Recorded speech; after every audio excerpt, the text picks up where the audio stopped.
Саламатсыздар ма, құрметті оқырмандар? Сізді көптен оқимын. Ақыл кеңесіңіз керек болып тұр.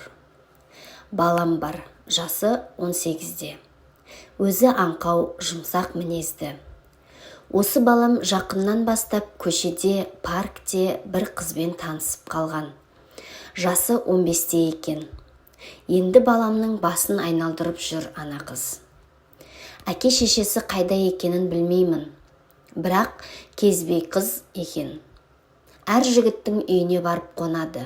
Жасы 15-те ғана. Бірақ не жүріс екенін білмеймін. Қараусыз. Онымен қоймай баламнан ақша сұрауды шығарыпты. Бізге әке-шешесіне өтірік айтып, ақша алып, ана қызға жіберіп отырады екен. Алдауды шығарыпты бізді, бас айналып. Әкесі жайлап, жігітше сөйлесіп, бәлесінен аулақ, құттай қызға жақындама деген. Я деп қойған болатын. Ана қыз үйге іздеп келіп, қонайыншы үйіңе дейді. Балам, мама үйіне мамасы кіргізбейді, қонса бола ма деп шалқамнан түсіргені бар. Одан қалса ішеді екен. Балам ішпеші деп жалынатын көрінеді. Қыз я деп алып, жігіттермен ішіп жүреді екен. Не істерімізді білмей қалдық. Ата-анасы бар ма, қайда білмейміз.